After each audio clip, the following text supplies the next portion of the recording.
El pasado 6 de octubre, el Tribunal de Justicia de la Unión Europea invalidó el acuerdo de puerto seguro establecido con Estados Unidos en el año 2000, de forma que la transferencia de información desde Europa, empresas europeas a terceros países, Estados Unidos también, obviamente, se invalida. Tenemos hoy la suerte de tener con nosotros a Miguel Recio, es abogado, experto en nuevas tecnologías y está especializado en protección de datos. Buenos días, Miguel. Buenos días. Muchísimas gracias por atendernos en nuestro plató. Bueno, cuéntanos cuál es el origen, por qué la Unión Europea invalida el acuerdo de puerto seguro. Pues el mecanismo de puerto seguro con Estados Unidos en concreto fue invalidado por el Tribunal de Justicia de la Unión Europea porque carecía de mecanismos de garantías en materia del derecho fundamental a la protección de datos personales. Dadas las revelaciones que hubo de acceso masivo por parte de autoridades públicas como la NSA, el FBI y otras, el Tribunal entiende que no se dan garantías suficientes de este derecho fundamental que está reconocido en la Carta de Derechos Fundamentales de la Unión Europea. No hay reglas claras y específicas en Estados Unidos sobre ese acceso a los datos de ciudadanos europeos.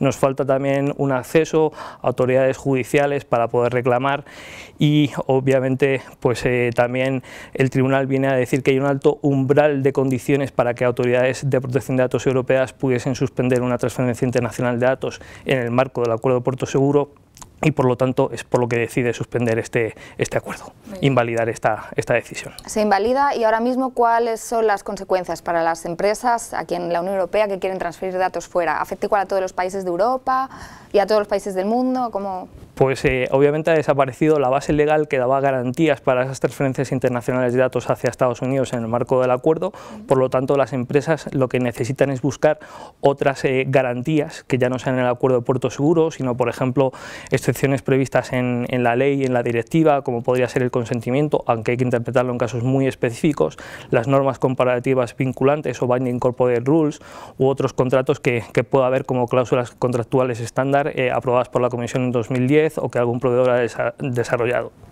Al desaparecer el acuerdo de puerto seguro, pues obviamente las empresas adheridas a puerto seguro ya no pueden utilizar ese mecanismo. Estados Unidos no era un tercer país con nivel adecuado y es equiparable obviamente a otros países ajenos a la Unión Europea que tampoco tienen un nivel adecuado. Por lo tanto, estas garantías específicas de consentimiento, cláusulas contractuales, hay que buscarlas en todas las transferencias internacionales a terceros países sin nivel adecuado y específicamente en el caso de las empresas que estaban adheridas a puerto seguro. Son muchas las compañías, claro, que utilizan servicios y tecnología de compañías americanas, estadounidenses.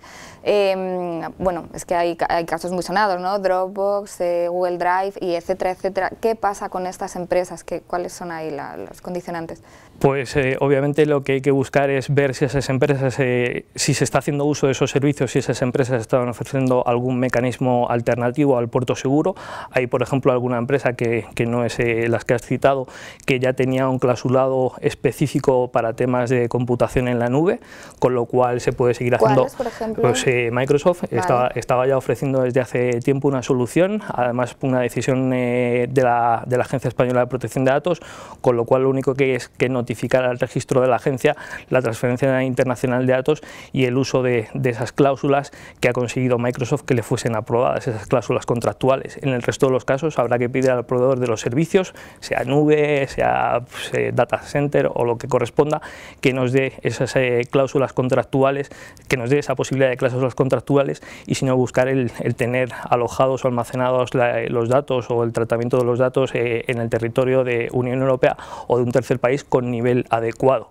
Si no, la falta de nivel adecuado requiere esas garantías adicionales para conseguir una autorización de la Agencia Española de Protección de Datos y poder transferir los datos. Claro, sí, de hecho la propia Agencia Española de Protección de Datos está haciendo estas recomendaciones, ¿no? Precisamente. Sí, lo que está llamando es la atención de las empresas en el sentido de que cuando hay transferencias internacionales de datos, la haces con garantía, tienes que notificar esa transferencia, tienes que conseguir la autorización y si no, tienes que buscar la autorización de la Agencia Española de Protección de Datos.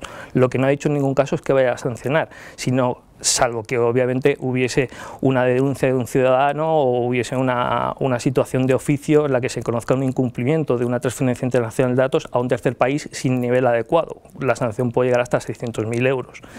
Lo que está diciendo es pues, que obviamente las empresas se pongan al día si tenían esas transferencias internacionales de datos a Estados Unidos. En cualquier otro caso obviamente también es necesario cumplir y notificar cuál es la base legal de esa transferencia, buscando la autorización o dando las garantías necesarias. ¿Habrá muchas empresas españolas afectadas? Pues obviamente todos utilizamos tecnología, todos utilizamos servicios, esto es una llamada de atención, ocurre puntualmente con el acuerdo de puerto seguro, pero es necesario revisar qué servicios estamos utilizando, qué tecnología utilizamos, si transferimos internacionalmente datos personales, pues para ver que estamos cumpliendo con la ley de protección de datos y evitando riesgos que al final son para la persona titular de los datos personales y estamos hablando de un derecho fundamental.